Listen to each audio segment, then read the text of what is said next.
नमो लोये सौहरिहन्ताणं नमो लोये सौहृदानं नमो लोये सौआयर्यानं नमो लोये सौज्यायानं नमो लोये सौत्रिकावती सावनं ओंकारमिन्दु संयुक्त नित्यं जयन्ति योगिनः कामदमोक्षदो चैव ओंकाराय नमो नमः मंगलम भगवान मंगलम गौतमोनि मंगलम कुंकुमधारी विजेन्द्रमोसु मंगलम नमः समरिसाराय स्वानुभूत्या चकास्ते चित् स्वभावाय भवाय सर्वाः विभाव निरुद्ध निराकार।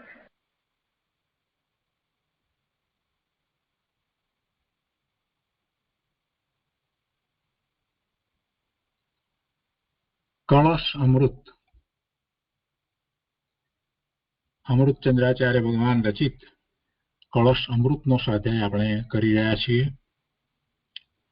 કળશ અમૃત એટલે સમયસારની આત્મખ્યાતિ ટીકા લખતી વખતે અમૃતચંદ્રાચાર્ય ભગવાને પોતાને એવા ભાવ આવ્યા એટલે સાથે ને સાથે એમણે કેટલીક ગાથાઓની રચના કરી, એટલે કે 278 ગાથા, જેને આપણે કળશ કહીએ છીએ, એની રચના કરી. અને એ એક સ્વતંત્ર સંપૂર્ણ શાસ્ત્ર છે અને એનો સ્વાધ્યાય આપણે અત્યારે કરી રહ્યા છીએ. સમયસારના સ્વાધ્યાયની સાથે આ કળશનો સ્વાધ્યાય આપણે કર્યો છે. અને આ કળશના જે અર્થ પંડિતશ્રી જયચંદજી છાબડાએ લખ્યા છે, એના ઉપર પૂજ્ય ગુરુદેવે જે વિવેચન કર્યું એ બધું આપણે સમજ્યા છીએ. અહીંયા આ કળશ ઉપર રાજમલજીએ જે ટીકા લખી છે એનો સ્વાધ્યાય આપણે કરી રહ્યા છીએ. એટલે રાજમલજીની ટીકામાં કેટલીક વાત વિશેષપણે જુદી રીતે વિવક્ષા ભેદથી પણ કરવામાં આવી છે, એને પૂજ્ય ગુરુદેવ સમજાવી રહ્યા છે. એટલે આપણે આ કળશ અમૃતનો જે સ્વાધ્યાય કરી રહ્યા છીએ એની મૂળભૂત વાતોને આપણે જાણીએ છીએ, પણ એમાંથી કેટલીક વાત, એમાંથી કેટલુંક અધ્યાત્મ, નિશ્ચય અપેક્ષાએ કેટલીક વાત, એ બધી વાતને આપણને ખ્યાલ આવે છે. અને એટલા માટે જ ગુરુદેવે આ કળશ અમૃતનો સ્વાધ્યાય કરાયો છે. તો આપણા અંતરમાં એ વાત તો સ્પષ્ટ હોવી જોઈએ.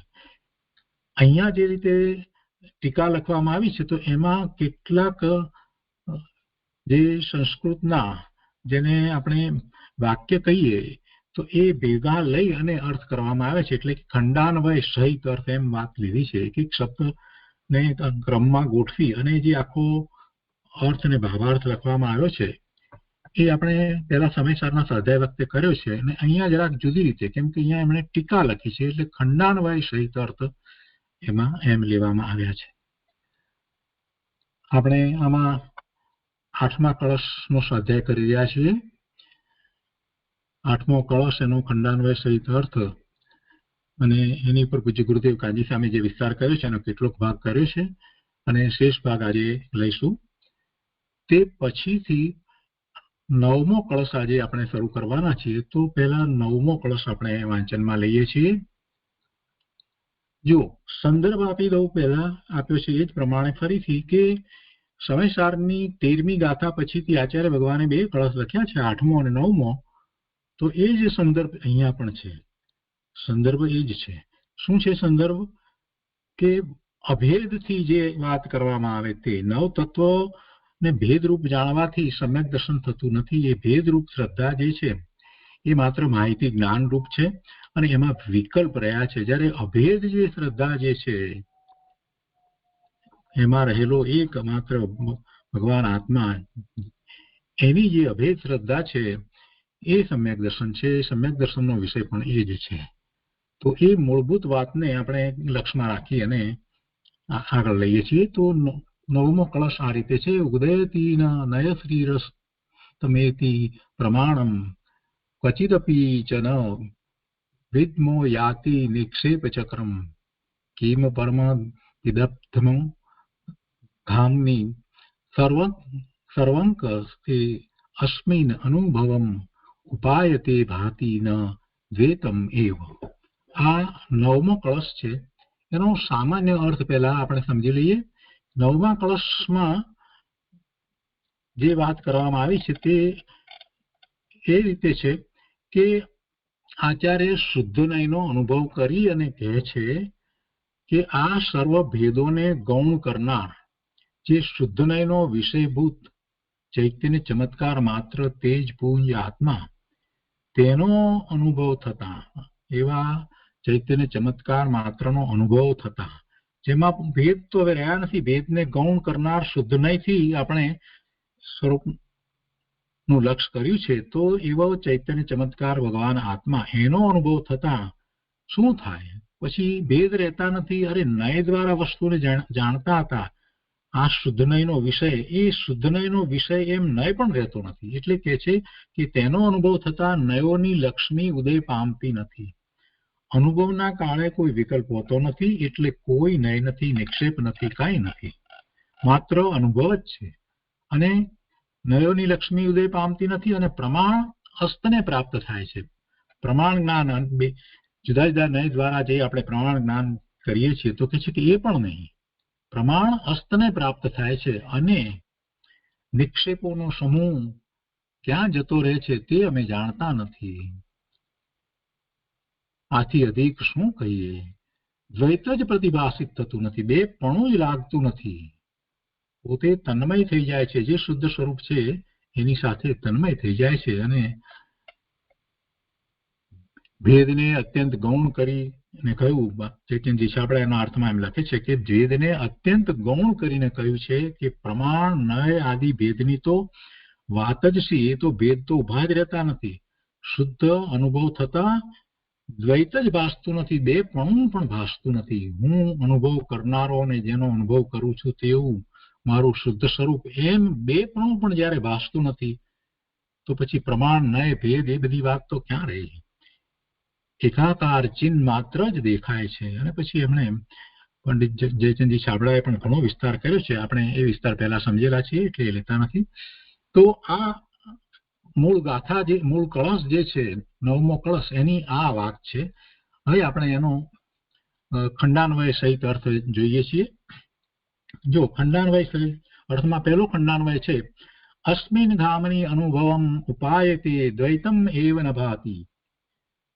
અને એના માટે અહીંયા કે છે અસ્મિન એટલે આ સ્વયં સિદ્ધ ગામની ચેતનાત્મક જીવ વસ્તુનો પ્રત્યક્ષપણે આસ્વાદ આવતા, આ સ્વયં સિદ્ધ ચેતનાત્મક જીવ વસ્તુનો પ્રત્યક્ષપણે સ્વાદ આવતા સૂક્ષ્મ, સ્થૂળ, અંતર્જલ્પ અને બહિર્જલ્પ બધા વિકલ્પો નથી શોભતા, ન ભાનતી, કોઈ રહેતો નથી. એટલે એનો અર્થ એ છે, ભાવાર્થ અહીંયા એમણે પણ સરસ રીતે લખ્યો છે. રાજમલજી ભાવાર્થમાં કહે છે કે અનુભવ પ્રત્યક્ષ જ્ઞાન છે. અનુભવ પ્રત્યક્ષ જ્ઞાન છે, અને પ્રત્યક્ષ જ્ઞાન છે એટલે કે વેદ્ય વેદક ભાવ પણ આસ્વાદ રૂપ છે. કે વેદાય છે એ અનુભવમાં એવું વેદન આવે છે. તે અનુભવ પર સહાયથી નિરપેક્ષપણે છે, પરની સહાય વિનાનો છે. એ અનુભવમાં કોઈ પરની સહાય હોતી નથી. આવો અનુભવ જો કે જ્ઞાન વિશેષ છે, તો પણ જ્ઞાન વિશેષ એટલે કે એ અનુભવ એ જ્ઞાનની પર્યાય છે. જે અનુભૂતિ છે તે જ્ઞાનની પર્યાય છે, અને એમાં જ વેદન, અનંત ગુણોનું ભવન જે ચાલી રહ્યું છે એનું વેદન એમાં આવે છે.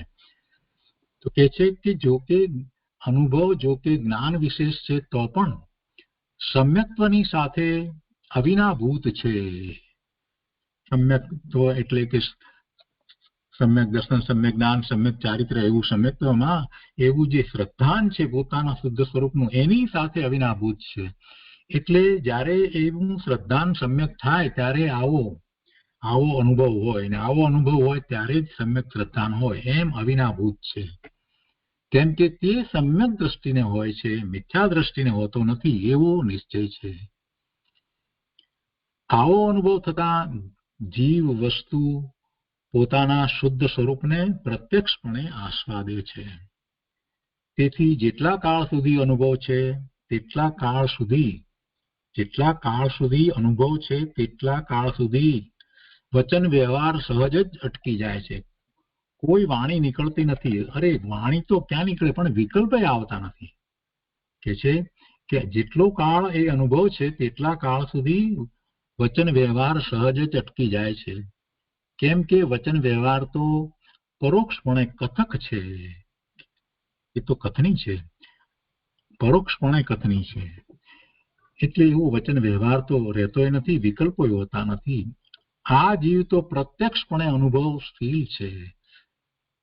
તેથી અનુભવ કાળમાં વચન વ્યવહાર પર્યંત કાંઈ રહ્યું નહીં. અને પછી જીવ વસ્તુને વિશે કહે છે કે કેવી છે જીવ વસ્તુ, અને એનો પછી વિસ્તાર કર્યો છે. તે અત્યારે આપણે નથી લેતા. આજે ગુરુદેવ જે વિસ્તાર કરશે એટલો ભાગ આપણે લીધો છે. હવે આપણે અત્યારે વર્તમાનમાં જે ચાલી રહ્યું છે તે 8મો કળશ. તો એ 8મા કળશ ઉપર પૂજ્ય ગુરુદેવે જે વધારે વિસ્તાર કર્યો છે એ આપણે સમજીએ છીએ. તો પહેલા અનુસંધાન પ્રાપ્ત કરીએ. અહીંયા 8મા કળશની અંદર જે વાત કરવામાં આવી કે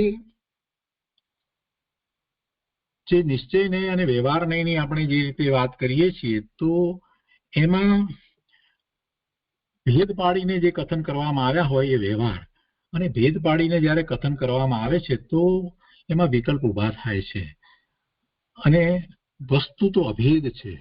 તો જ્યારે વસ્તુ અભેદ છે તો પછી એની અંદર જે આપણે ભેદ પાડીએ છીએ કે ઉત્પાદ વય દ્રવ્ય અથવા તો દ્રવ્ય ગુણ પર્યાય, તો એવા દ્રવ્ય ગુણ પર્યાયના એવા ભેદ કે ઉત્પાદ વય દ્રવ્ય એ બધું કઈ વસ્તુનો અનુભવ જે છે એમાં તો હોતું નથી.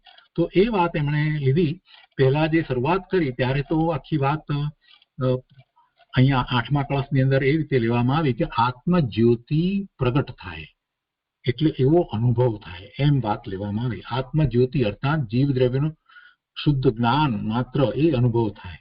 અને જ્યારે એવો અનુભવ થાય છે તો પછી એ આત્મ જ્યોતિ કેવી છે એની અહીંયા વાત લેવામાં આવી છે.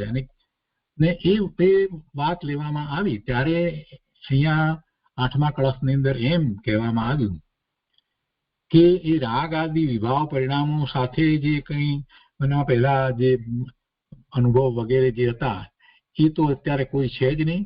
અને એ જ્યારે એવો રાગાદિ સાથે રહેલો એ આત્મા હતો ત્યારે પણ એ શુદ્ધ હતો. એની વાત પણ એ રીતે સમજાવી કે નવ તત્વની જે વાત જે છે જેમાં નવ તત્વ ભેદ રૂપે કયા છે પણ એમાં રહેલો જીવ જે છે તે તો એક જ છે, શુદ્ધ જ છે. અને એમાં સુવર્ણના ઉદાહરણથી વાત કરવામાં આવી કે સુવર્ણ ધાતુ જે છે એ માટી સાથે મળેલી હોય ત્યારે પણ એ વખતે પણ સુવર્ણ તો સુવર્ણ તરીકે શુદ્ધ જ છે અને એમાં કઈ માટી વ્યાપતી નથી વગેરે એ વાત સમજાવવામાં આવી.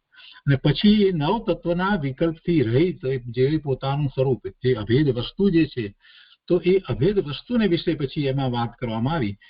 તો કે છે કે જે પેલું સુવર્ણ જે માટીને સુવર્ણની જે એ ઓર છે એને ગરમ કરીએ છીએ તો જેમ જુદા જુદા ભાવો એમાં દેખાય છે, જેમ જેમ શુદ્ધતા વધતી જાય છે તેમ તેમ, તો એવી રીતે જે દેખાય છે તે બધા કોઈ અપેક્ષાએ 12મી ગાથામાં કહેવામાં આવ્યું પ્રમાણે જાણેલા પ્રયોજનવાન છે. પણ છેવટે તો એ વખતે એ જુદી જુદી અવસ્થા થાય છે, શુદ્ધિ વધતી જાય છે, શુદ્ધ સવર્ણ જેમ જેમ જેમ જેમ શુદ્ધ પ્રાપ્ત થતું જાય છે તેમ એટલે કે પૂર્ણ શુદ્ધ શ્રવણ ભલે સોનું પ્રાપ્ત નથી થયું પણ એ વખતે જે એના ભેદ છે એ વખતે ખરેખર જોવા જઈએ તો સુવર્ણ તો શુદ્ધ જ છે.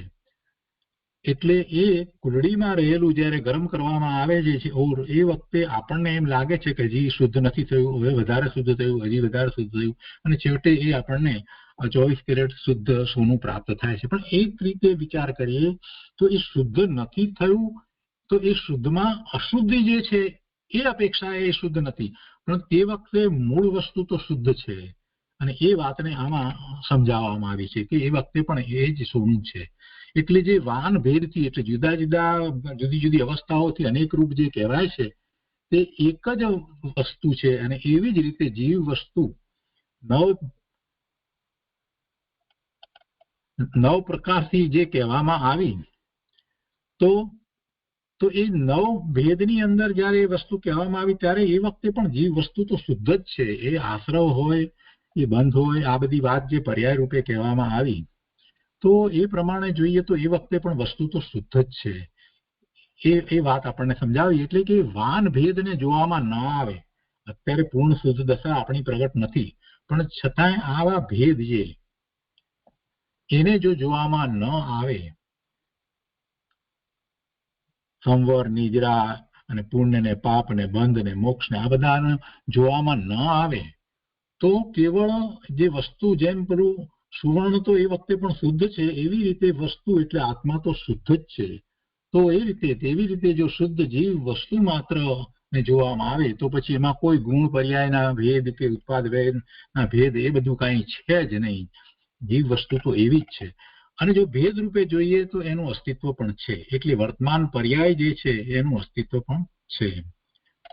અને એ વર્તમાન પર્યાયનું જે અસ્તિત્વ છે છતાં એ વખતે પણ વસ્તુ તો શુદ્ધ જ છે, એ વાત એમાં કરવામાં આવી.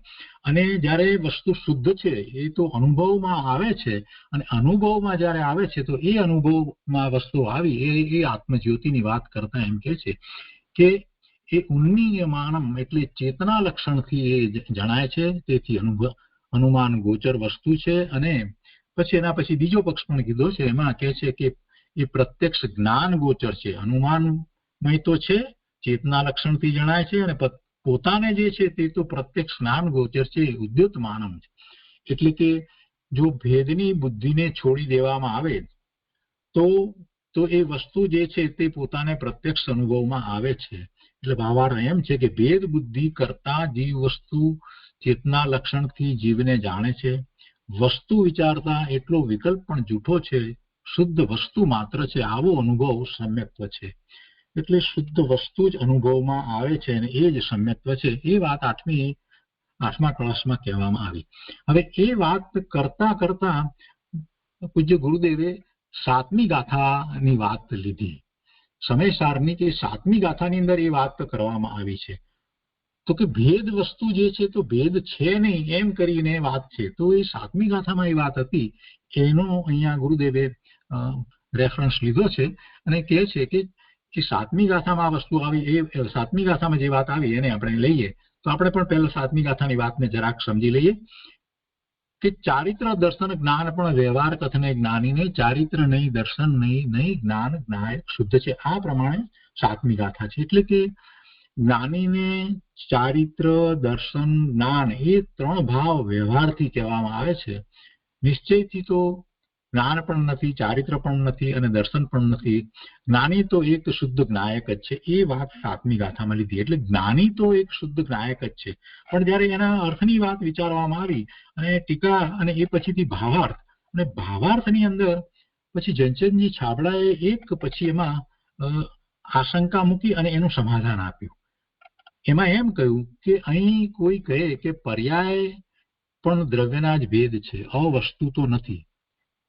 પર્યાય જે છે એ દ્રવ્યના ભેદ છે, એ અવસ્તુ તો નથી છે ને, તો તેને વ્યવહાર કેમ કહી શકાય?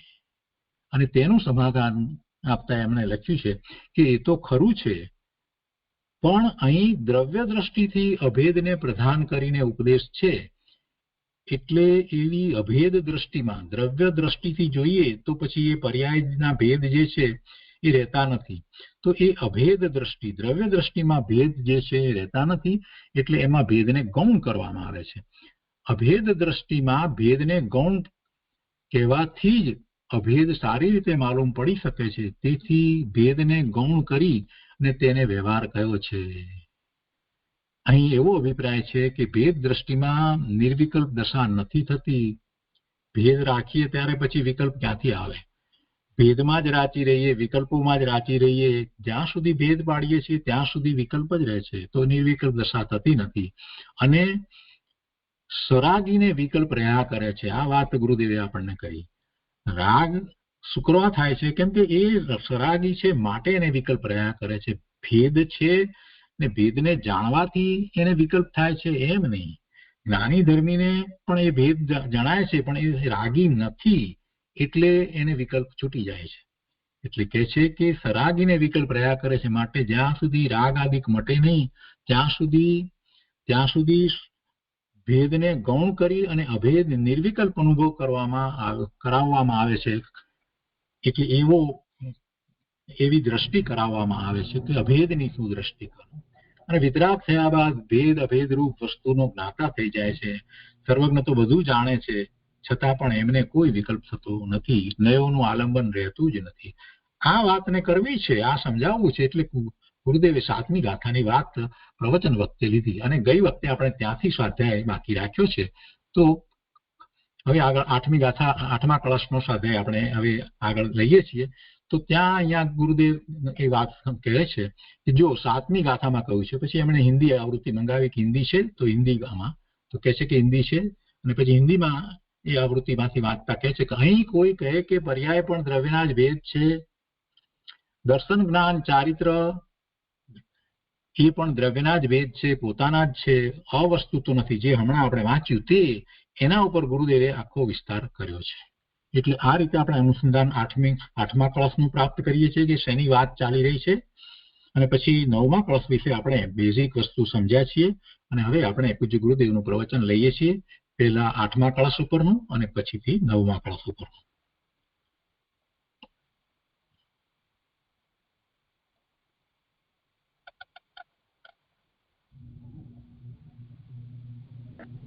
हिंदी है, हिंदी।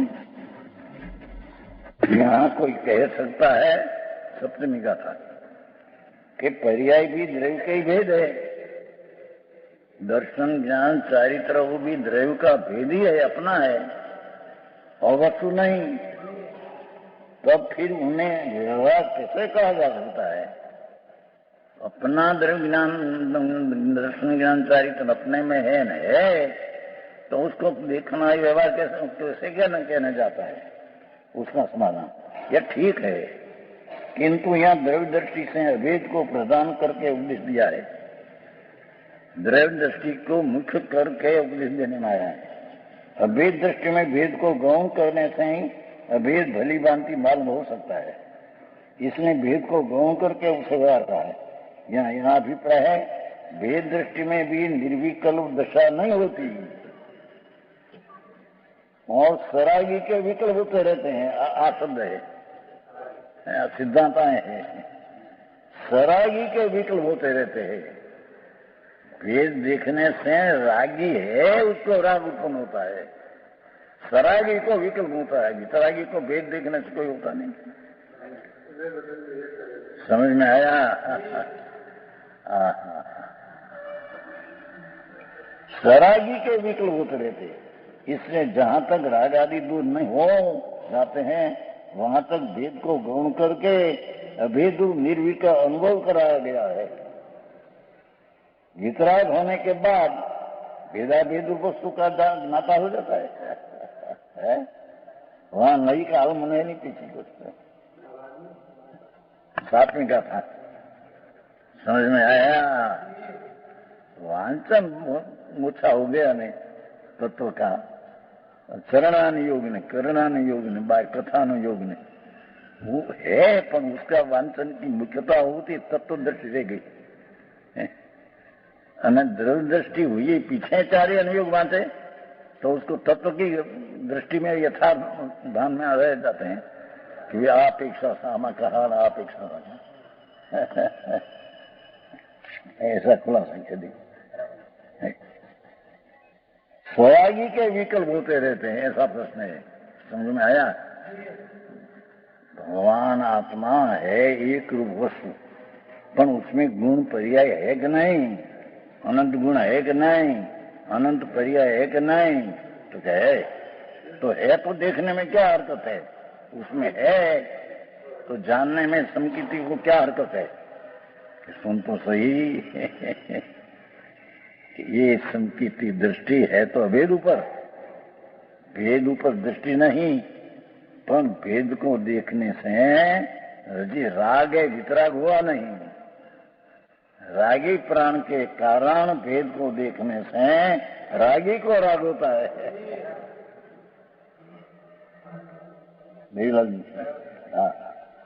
तो वस्तु तो वस्तु है, गुण अनंत अपनी चीज नहीं है, अनंत गुण नहीं है, अनंत पर्याय नहीं है छते ऐसा भेद ऊपर लक्ष्य करने से भेद के कारण से नहीं, पर वो हजी रागी प्राणी है, अभेद पूर्ण हुआ नहीं, ये राग के कारण राग उत्पन्न होता है। हाँ हाँ हाँ, समझ में आया? सातवीं गाथा तो गोविंद जी हैं? हाँ, तो ऐसी बात है भाई। हाँ, ऐसे यहाँ कहा, सोना को अग्नि का तपाने से उसकी कुरड़ी में वर्ण भेद दिखते हैं, तो ये वर्ण भेद है, पर वो वर्ण भेद के काल में सोना की दृष्टि देखो एक रूप, तो सोना एक रूप है। ऐसे भगवान आत्मा जब लग पूर्ण वितराग न हो तब लग राग आदि भाव उत्पन्न होता है, विवाह भाव है, पर जिसकी दृष्टि में ये विवाह का लक्ष्य करना नहीं, दृष्टि में अभेद लेना, क्योंकि जो भेद का लक्ष्य करेगा तो हजी रागी प्राणी है, वितराग होगा नहीं। तो राग के कारण, रागी के राग के कारण राग उत्पन्न होता है। वेद को देखने से राग उत्पन्न होता है, ऐसा सिद्धांत नहीं है। समझ में आया? આવો મારા પ્રભુનો હવે બહારમાં થોડું કરી નાખ્યું। જૈન પરમેશ્वर त्रिलोकना नाथ भगवान एक समय में तीन काल तीन लोग पृथक दिखते हैं, भगवान विराजते हैं। महावीर देह में सिमंदर भगवान क्या से आह्वान आए, कौन कुंदाचार्य ત્યાં गए थे, 8 दिन रहे थे। मुनि संत आत्मज्ञानी ज्ञानी वितरागी संत का शास्त्र बनाया। कलश पीछे अमृत चंद्राचार्य। वस्त्र मात्र देखी जाए तो समझ भेद जुटा है, ऐसा अनुभव संकित है। देखो आत्मा में पर्याय ने गुण ने उत्पाद ने ध्रुव ऐसा अनेकपना होने पर भी वस्तु की एक रूप दृष्टि करने से समीकृत होता है। उत्पाद ने ध्रुव तीन को देखने से राग उत्पन्न होता है, भेद को देखने से रागी को राग उत्पन्न होता है। धनचंद जी,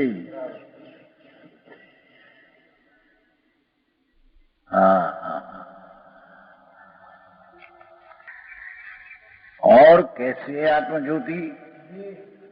मनीयमानम, चेतना लक्षण से जानी जाती है।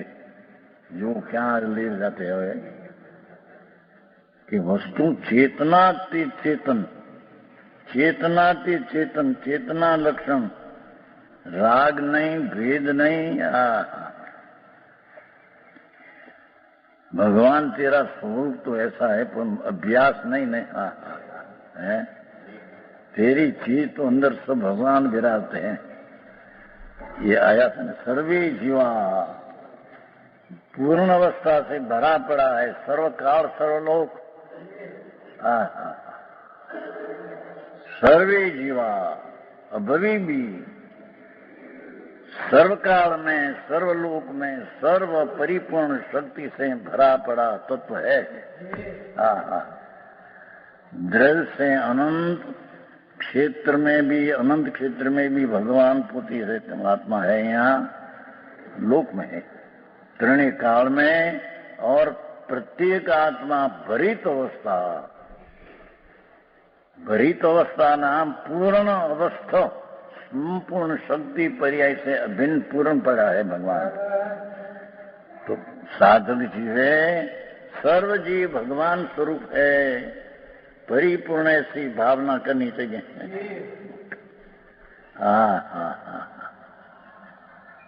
समझ में आया? ये बंद अधिकार में, और परमात्मा प्रकाश से लाख दो में चला है अपने वांची गया है बंद अधिकार में। आए कहते हैं હવે यहाँ अनुमान भी निकाल देना है। भेद तो निकाल दिया, कहते हैं कि आत्मज्योति उन्नीयमानम चेतना लक्षण से जानी जाती है। चेतना जानन जानन जानन जानन, ये लक्षण से चेतन जानने में आता है। इसलिए अनुमान गोचर भी है, अपेक्षा से अनुमान गण्य भी है। अब दूसरा पक्ष, ये अनुमान जिन पहला 9 प्रकार का लिखे कर एक ले लिया था, ऐसे अनुमान गोचर कहकर दूसरा ले लेना है कि अनुमान, ये भेद भी ये नहीं है। अनुमान गोचर भी है दूसरा पक्ष, उद्योग मानम प्रत्यक्ष ज्ञान गोचर है। भावार्थ इस प्रकार है, भेद बुद्धि करते हैं वो ये जीव वस्तु चेतना लक्षण से जीव को जानती है। भेद बताए इतना। चेतना लक्षण से लक्ष्य में आता है, इतना भी व्यवहार में भेद हो गया।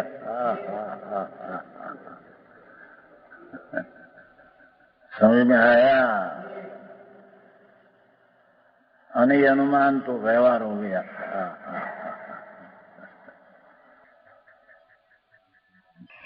प्रत्यक्ष ज्ञान गोचर है। अनुमान से चेतना लक्षण ये आत्मा, ऐसा भी व्यवहार है, ऐसा एक आते है। वेद बुद्धि करते हैं ये जीव वस्तु चेतना लक्षण जीव को जानती है। देखो, वेद बुद्धि करने पर जीव भगवान आत्मा चेतना लक्षण जीव को जानती, वेद बुद्धि की अपेक्षा है।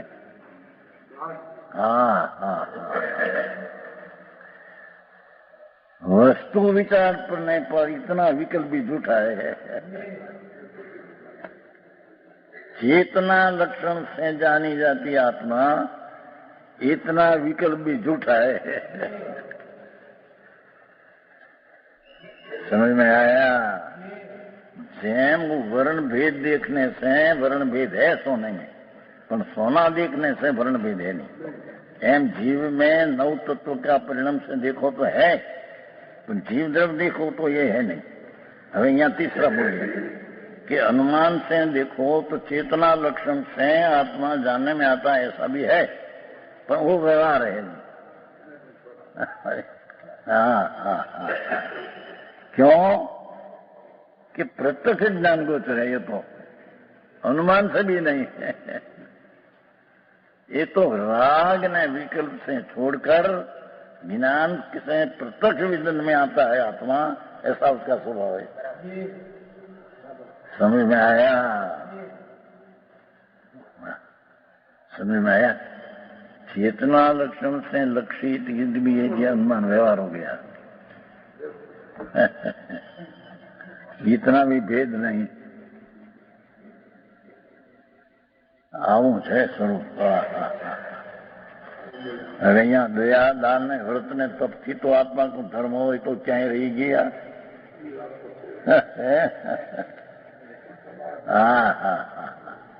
उसका 9 तत्व का भेद रूप से देखने से धर्म हुआ, वो भी कहीं रह गया। पर आए तो चेतना लक्षण से लक्षित भगवान आत्मा, ये भी अनुमान में व्यवहार हुआ। समझ में आया?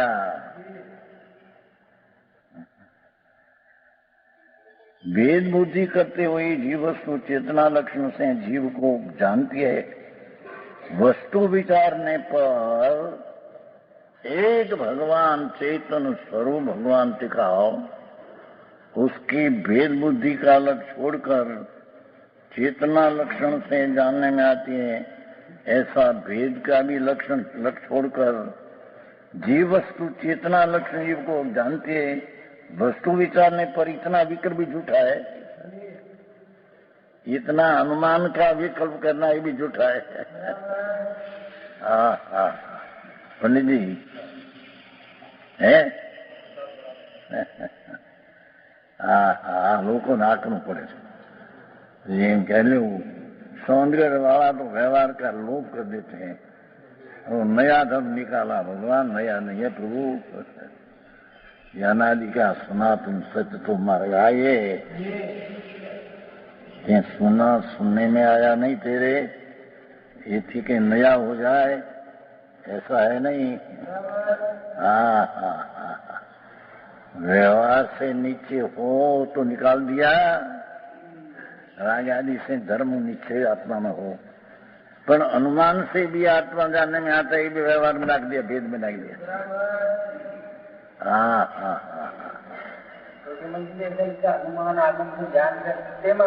પછી કલ્યાણ પણ જાણીને પછી અંદરમાં જાણ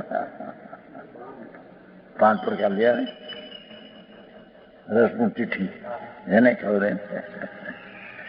समझ में आया कि पीछे अंदर में जाना, इतना व्यवहार सिद्ध किया है, व्यवहार 5 प्रकार सिद्ध करने। हाँ तो कहते हैं कि वस्तु विचारने पर इतना विकल्प भी झूठा है, चेतना ने चेतन ऐसा भेद पाड़कर ये भी विकल्प है।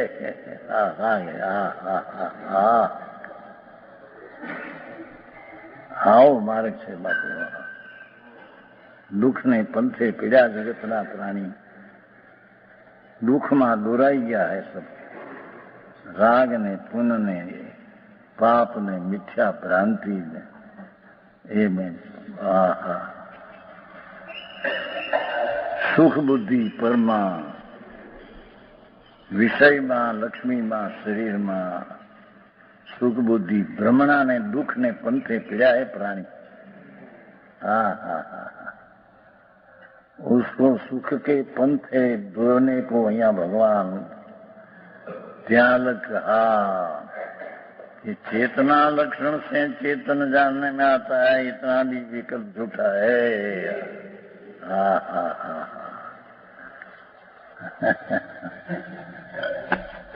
ये निर्विकल्पता का कारण नहीं एम कहते हैं।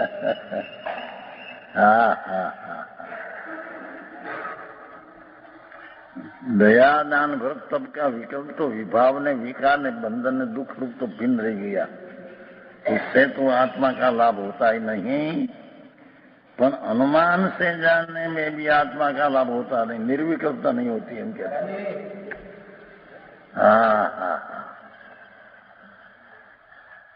अलिंगरण है ना वो 20 बोल प्रवचन सार 172 गाथा 20 बोल है, उसमें 6ठा बोल ऐसा लिया है कि अपना स्वभाव से जाना हुआ आत्मा प्रत्यक्ष ज्ञाता है, ऐसा शब्द है। 20 बोल है। इंद्री से जानने में आता नहीं, इंद्री से जानते नहीं, इंद्री का प्रत्यक्ष का विषय नहीं, दूसरा अनुमान का ही विषय नहीं, एक किला आत्मा अनुमान करे वो भी नहीं। अनुमान आया नहीं, क्या किया? अलिंग ग्रहण का विष बोले प्रवचन सार 172 गाथा, उसका 4ठा बोल है कि दूसरा का अनुमान से आत्मा जानने में आता है, ऐसा आत्मा है नहीं।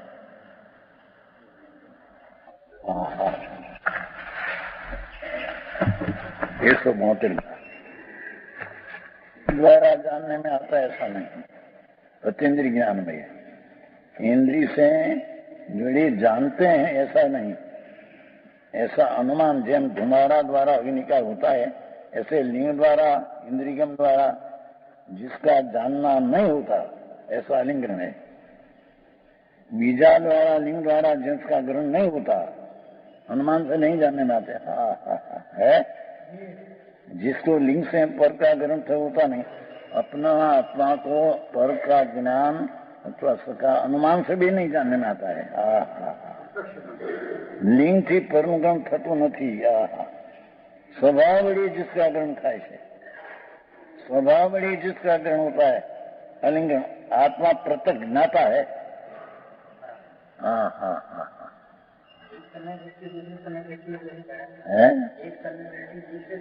वो तो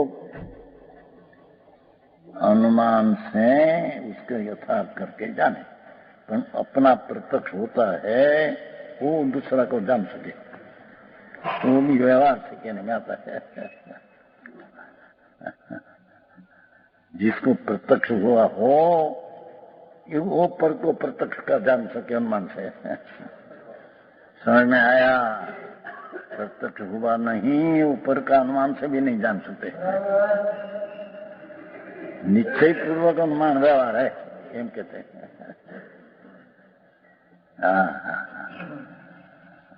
झीणी वातों बहु भाई, सूक्ष्म बात वितराग मार्गा, अनादि संसार परिभ्रमण, ये दुख का अंत लाना और आनंद की शुरुआत होना और जिसका फल में अनंत आनंद प्राप्त होना, ये मार्ग तो कोई अलौकिक होता है नहीं। यहाँ भगवान संत कहते हैं, भव का अंत नहीं बात संत कहते हैं। कि आत्मा अनुमान से जानने में आता है, ये भी विकल्प है। राग से जानने में आता नहीं, दूसरा भेद जो नौ तत्व का भेद उससे भी जानने में आता नहीं, पर अनुमान से जानने में आता है, ये भी एक विकल्प राग है। समझ में आया है कि नहीं? अंदर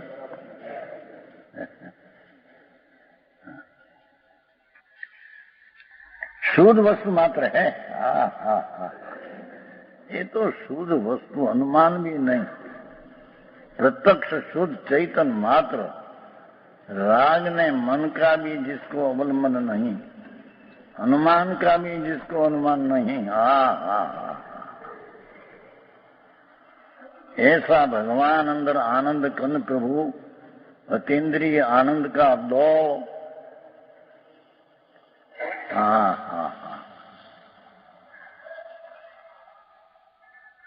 हम वो दृष्टांत देते हैं शकरकंद का।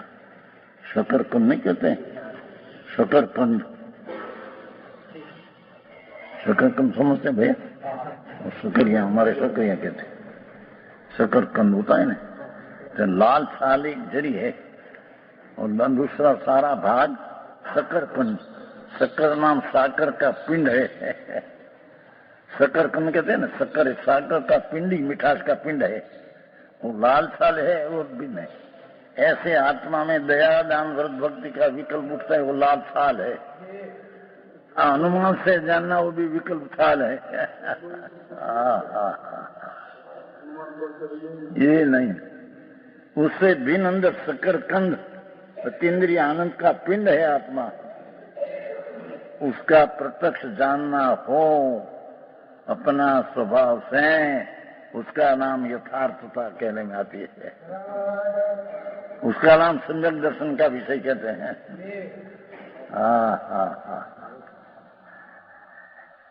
बात सांभળી नो जी की भी।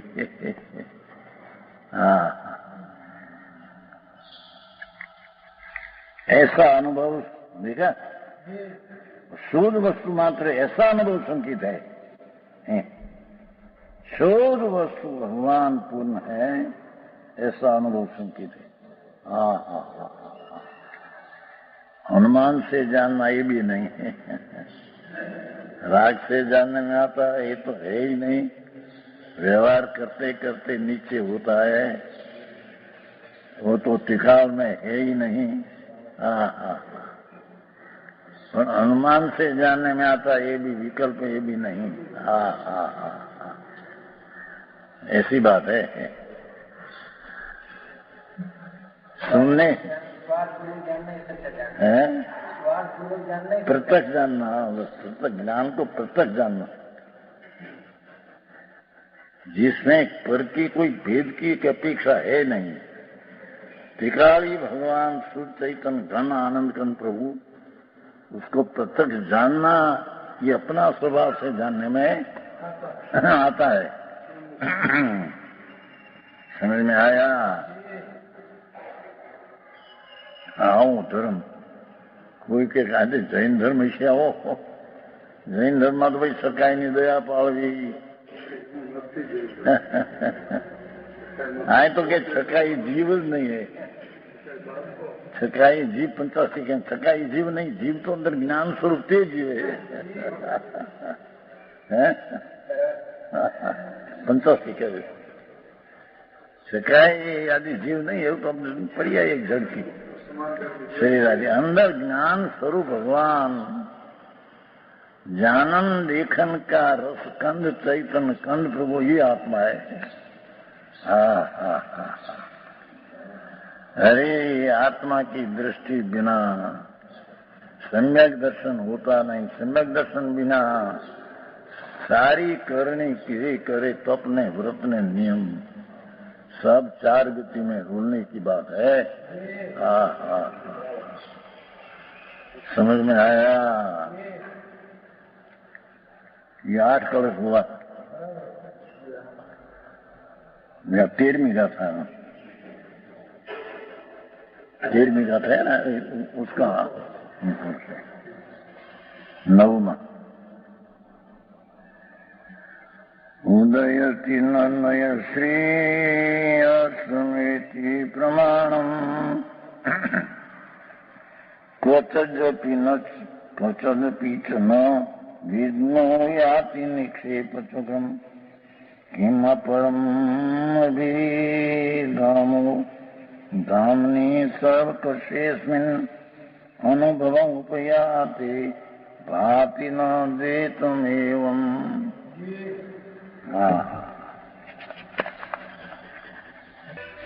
अस्मिन् धामनि अनुभव पाति द्वैतम न पाति। स्वयं सिद्ध भगवान अपने से है, आनंद ने ज्ञाता दृष्टा का स्वभाव अनंत गुण स्वरूप ये जीव पदार्थ स्वयं सिद्ध है, अपने से है, उसकी अस्तित्व का कोई का अवलंबन से है कि उसका कोई कर्ता ईश्वर है, ऐसा है नहीं, स्वयं सिद्ध है वस्तु भगवान आत्मा। एक ने तो भगवान आत्मा कहते खटकते थे कि क्या तो भगवान आत्मा कहते कि नहीं, 72 गाथा में तो भगवान आत्मा कहा है भगवान आत्मा 72 गाथा है ना, 72 समय सार की पुण्य की नहीं पाप का भाव आश्रम को अशुचि कहा, पीछे भगवान आत्मा सूची निर्मल ऐसा का पाठ संस्कृत है टीका। पुण्य ने पाप, दया ने दान, व्रत ने भक्ति, पूजा ने भाव, काम ने क्रोध, ये बे भाव असूची है, मैल है। जैसे पानी में शैवाल है काई, ऐसे भगवान आत्मा में पुण्य पाप शैवाल पेटे असूची है। और पीछे कहा कि भगवान आत्मा तो सूची है, विकार पुण्य पाप का भाव असूची है, प्रभु सूची है, भगवान ऐसा टीका पाठ है। पीछे 3 बोल लिया है कि पुण्य ने पाप 2 ही भाव जड़ है, क्योंकि वो अपने को जानते नहीं, माटी अचेतन है। शरीर जड़ है, ये अपने को नहीं जानते, वो परमाणु रूपी जड़ है। और दया दान व्रत भक्ति तप का विकल्प जो राग है, ये अपने को नहीं जानते हैं, तो चेतन का अभाव अपेक्षा से उसको जड़ कहा। भगवान आत्मा चैतन ऐसा कहा है। भगवान तरीके बोला जाए आचार्य, यहाँ ऐसे कहते हैं लोग। ये स्वयं सिद्ध चेतनात्मक जीव वस्तु का प्रत्यक्ष रूप आस्वाद आने पर सूक्ष्म, स्थूल, अंतर्जल, बहिर्जल सभी विकल्प नहीं सोचते। विशेष व्याख्या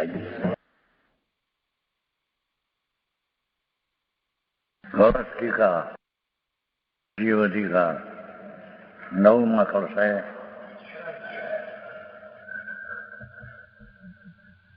अस्मिनम धामनि अनुभव उपयाति द्वैतम में न भाति। पहला शब्द यू पढ़ो है क्या कहते हैं कि स्वयं सिद्ध अस्मिनम, आत्मा स्वयं सिद्ध वस्तु है, शुद्ध चिद घन अनादि और कृत्रिम, कोई करियल नहीं है। स्वयं सिद्ध वस्तु भगवान पूर्ण, ये धामनी चेतनात्मात्मक जीव वस्तु का है क्या? चेतन स्वरूप, चेतना स्वरूप छेल्ला में छेल्ली गाथा अनुसार है। चेतनात्मक वस्तु, चेतन जानक देखन वस्तु आत्मा, ये उसका प्रत्यक्ष रूप आस्वाद। ऐसा आत्मा का आनंद का स्वाद प्रत्यक्ष आना,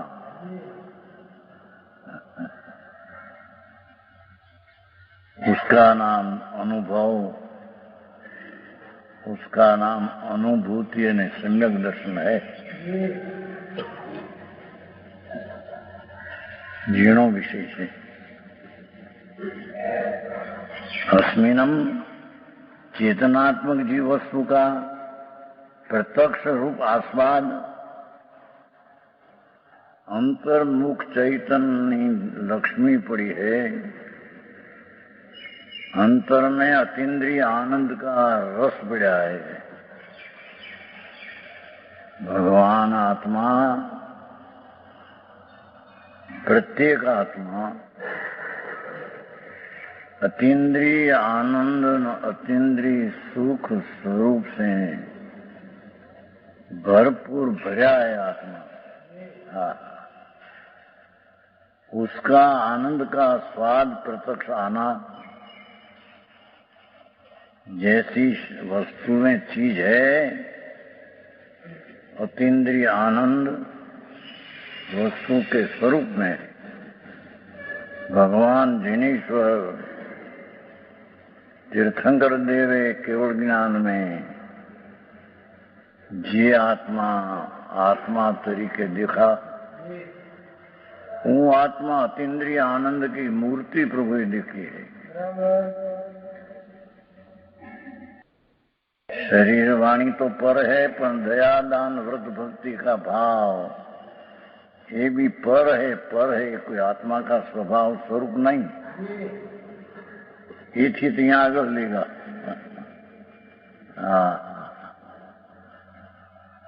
भगवान आत्मा सर्वज्ञ ने देखा है, हो सर्वज्ञ परमेश्वर शिवाय दूसरा आत्मा तो करते हैं बहुत, ये જ કે છે ને, ये માટે જ કે છે यहाँ प्रमाण नहीं निक्षेप आवश्यक होता है, अनुभव में उसको नहीं, वो ये માટે बात करिए।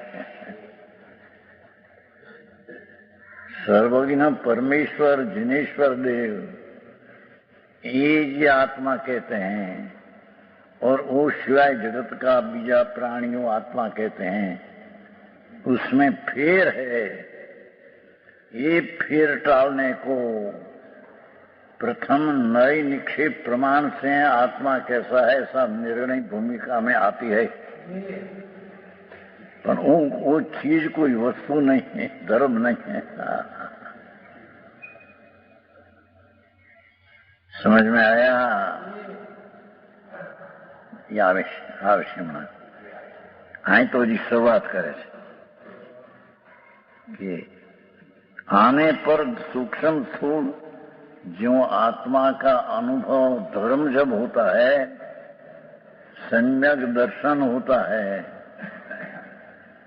प्रथम दर्जे का धर्म जैन दर्शन धर्म, ये प्रथम दर्जे का धर्म की शुरुआत सम्यक दर्शन होने पर होती है।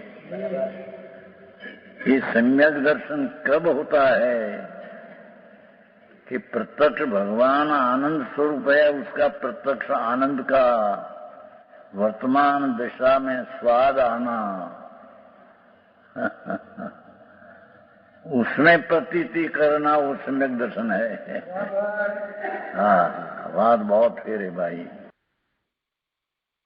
समझ में आया। यहाँ तो शुरुआत लिया है चलने से कि प्रत्यक्ष आस्वाद आने पर अंतर में आनंद स्वरूप भगवान आनंद स्वरूप ही विराजमान दरेक प्रत्येक आत्मा, पण वो आनंद स्वरूप का अंतर में अनुभव आने पर आत्मा का प्रत्यक्ष आनंद का स्वाद, आनंद का वेदन होता है, अतीन्द्रिय आनंद का।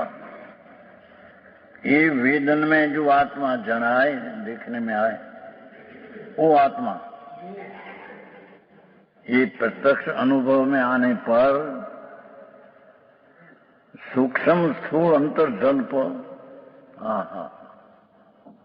कहते हैं कि सूक्ष्म अंतर मैं आनंद हूं, मैं शुद्ध चैतन्य हूं, ऐसा विकल्प अंतर जल्प राग ये ત્યાં शोभते नहीं, ત્યાં शुभ राग का भी अवकाश नहीं।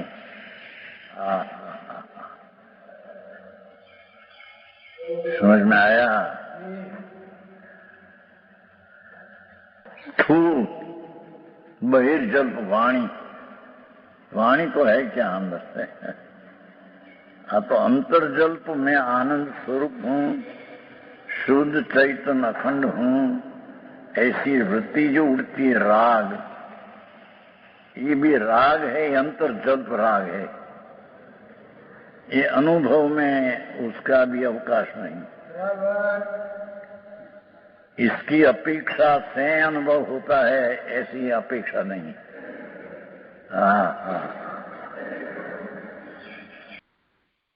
समझ में आया। यहाँ भावनगर आवे तर जेवू आवेगा, रविवार है ना फसवा। आई तो त्रिबापू झीणी बात से भगवान जिनेश्वर देव तीर्थंकर परमात्मा केवल ज्ञानी भगवान, जिसको एक सेकंड के असंख्य भाग में 3 काल 3 लोग देखा, ऐसा केवली परमात्मा उसका ज्ञान में जो आया कि सम्यक दर्शन कैम होता है और धर्मी को धर्म कैसे होता है, ऐसे जाना। ऐसा भगवान ने कहा कि धर्मी को धर्म ऐसे होता है कि धर्मी ऐसा जो भगवान आत्मा धर्म नाम अंतर आनंद ज्ञान आदि स्वभाव से भरा है, उसकी सन्मुख होकर अतीन्द्रिय आनंद का वेदन आना, उसका नाम धर्म की पहली शुरुआत, सम्यक दर्शन, सम्यक ज्ञान, स्वरूप आचरण, ये मोक्ष का मार्ग की शुरुआत तब होती है। समझ में आया। जहां कया ने सूक्ष्म थोड़ अंतर जल्प ने बहिर जल्प, सूक्ष्म अंतर जल्प, अंतर विकल्प उठना राग, मैं आत्मा हूं, शुद्ध हूं, ऐसा राग का विकल्प उठना, उसका भी क्या अवकाश नहीं। अनुभव में ये भी विकल्प छूट जाता है। पंडित जी, बहिर्जल्प वाणी ये तो रहती नहीं है। 2 सभी विकल्प नहीं शोभते हैं। कोई पण व्यक्ति भगवान का स्मरण आदि, भगवान की भक्ति आदि, ये तो सब राग है, विकल्प है, पुण्य है, वो कोई धर्म नहीं। आखिरी बात भाई,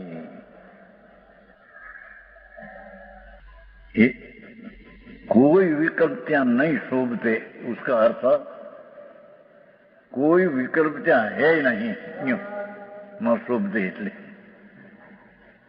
अंतर में जब सम्यक दर्शन अंतर सन्मुख होकर, पूर्णानंद का नाद का सन्मुख होकर अनुभव जब होता है, सम्यक दर्शन होता है, अनुभूति आत्मा की होती है, तब अंतर्मुख ने बहिर्मुख एवं विकल्प की क्या शोभा नहीं, अर्थात क्या है नहीं।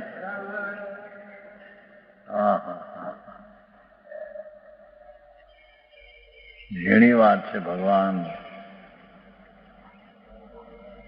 અત્યારે તો જીનેશ્વરનો માર્ગ ક્રિયાકાંડમાં સમાડી દીધા है। આ ભક્તિ કરો ને પૂજા કરો ને વ્રત કરો ને અપ્પા કરો ને, ये तो राग है सब, वो कोई धर्म नहीं।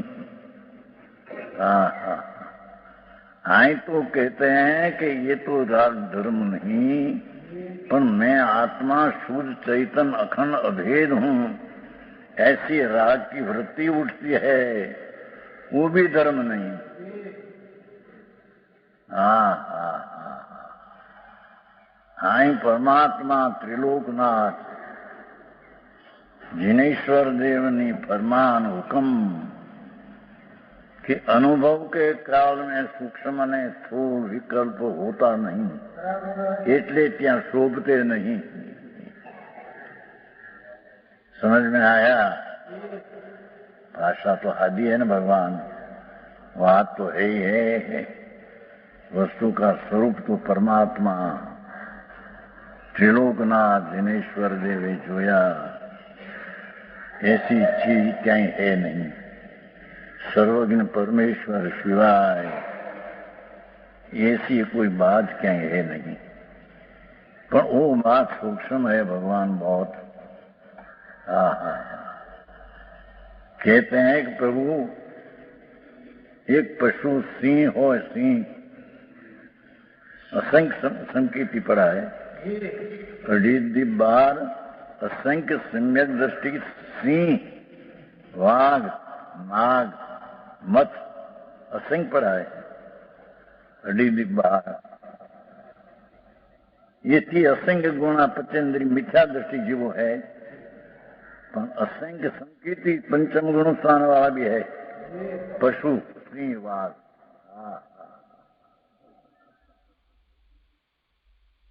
ये सिंहवाद को भी जब सम्यक दर्शन होता है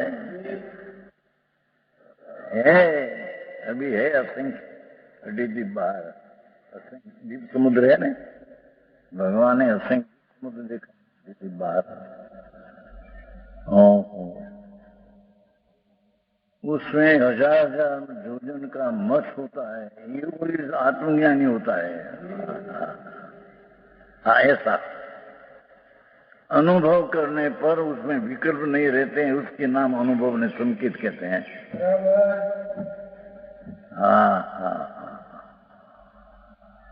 समझ में आया है? त्या नहीं सुन, अनुभव पृथक ज्ञान है, भावार्थ अनुभव पृथक ज्ञान है। क्या कहते हैं? भगवान आत्मा आनंद स्वरूप अतीन्द्री, उसको अनुसरी ने अपनी पर्याय में अनुभव होना, वेदन होना, ये प्रत्यक्ष है ना, ये प्रत्यक्ष ज्ञान है। भले केवल ज्ञान नहीं, पर भाव शुद्ध ज्ञान भी प्रत्यक्ष है। द्रव्य सूत्र ज्ञान बाहर का ज्ञान चाहे काम करते नहीं। 11-9 पूर्व भी अनंत बेर पढ़े, उसमें क्या आया? भगवान आत्मा विकल्प से रहित है। चैतन्य रत्नाकर, जिसमें चैतन्य का रतन का समुद्र पड़ा है। चैतन रत्नाकर भगवान आत्मा, प्रत्येक चैतन का ज्ञान दर्शन आनंद आदि अनंत रत्नानो आकार समुद्र है। उसका अनुभव के काल में अर्थात सम्यक दर्शन की प्राप्ति के काल में ત્યાં ज्ञान प्रत्यक्ष होता है। प्रत्यक्ष के नहीं, परोक्ष ज्ञान का भेद है। संकित का प्रत्यक्ष परोक्ष भेद नहीं। संकित तो प्रतीति रूप त्रिकाल ज्ञान प्रत्यक्ष, त्रिकाल का ज्ञान प्रत्यक्ष हुआ। ज्ञान में राग ने निमित्त की अपेक्षा छूट गई, मन की अपेक्षा छूट गई। और जो ज्ञान की दशा प्रत्यक्ष पर के सहाय बिना अपना अनुभव करे, ये प्रत्यक्ष ज्ञान है। ये प्रत्यक्ष ज्ञान में प्रतीति होना, उसका नाम सम्यक दर्शन है।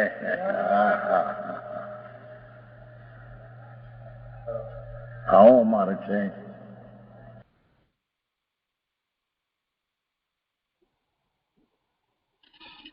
આજનો સ્વાધ્યાય અહીંયા સુધી રાખીએ છીએ।